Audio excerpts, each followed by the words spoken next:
മലയാളികളുടെ പ്രിയപ്പെട്ട മോഹൻലാലിൻ്റെ അമ്മയെന്നാൽ നമ്മുടെ എല്ലാവരുടെയും അമ്മയാണ്. ആ അമ്മയും മകനും തമ്മിലുള്ള ഹൃദയം തൊടുന്ന സ്നേഹക്കാഴ്ചകൾ എത്ര കണ്ടാലും മതിയാകാത്തതാണ്.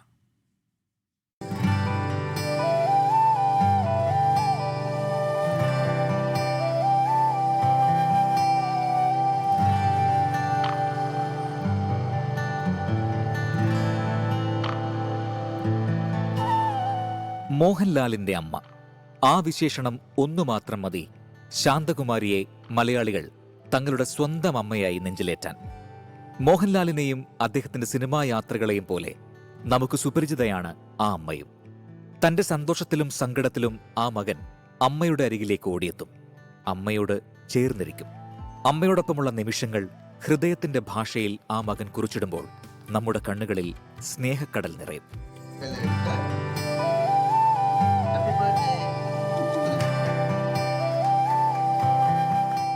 ഇന്ത്യൻ സിനിമാ രംഗത്തെ പരമോന്നത ബഹുമതിയായ ദാദാസാഹിബ് ഫാൽക്കെ പുരസ്കാരം ലഭിച്ചതറിഞ്ഞതിന് പിന്നാലെ മോഹൻലാൽ കൊച്ചി എളമക്കരയിലെ വീട്ടിൽ വിശ്രമത്തിലായിരുന്ന അമ്മയെ കാണാൻ ഓടിയെത്തിയത് നമ്മൾ കണ്ടു. അങ്ങനെ എത്ര നിമിഷങ്ങൾ. അമ്മയുടെ അടുത്ത് പോയി കാര്യം അത് കാണാൻ അമ്മയ്ക്ക് ഭാഗ്യമുണ്ടായി, അത് അമ്മയെ കാണാൻ എനിക്കും ഭാഗ്യമുണ്ടായി. സുഖമില്ലാതിരിക്കുന്ന അമ്മയാണ്, പക്ഷെ അമ്മ അത് മനസ്സിലാക്കി എന്നെ അനുഗ്രഹിച്ചു. ഞാൻ പറഞ്ഞു എനിക്ക് എല്ലാം മനസ്സിലാകും, സംസാരിക്കാൻ കുറച്ച് മനസ്സിലാകുന്നുണ്ട്, പക്ഷെ എനിക്ക് മനസ്സിലാകും. എന്തായാലും അമ്മയുടെ അനുഗ്രഹം എന്ന് പറഞ്ഞാൽ എൻ്റെ മാതാപിതാക്കളെ അതാണ് തീർച്ചയായിട്ടും ഓർക്കുന്നത്.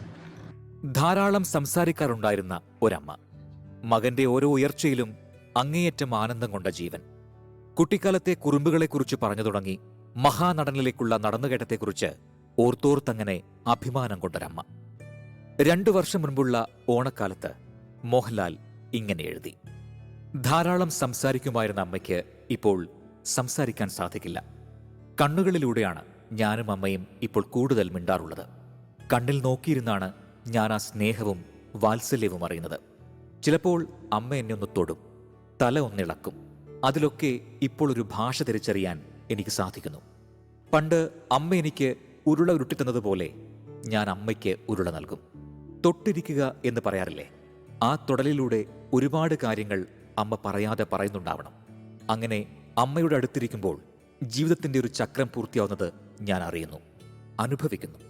ഞാനതിൽ എന്നെ കാണുന്നു, മനുഷ്യജീവിതം കാണുന്നു. Research desk 24.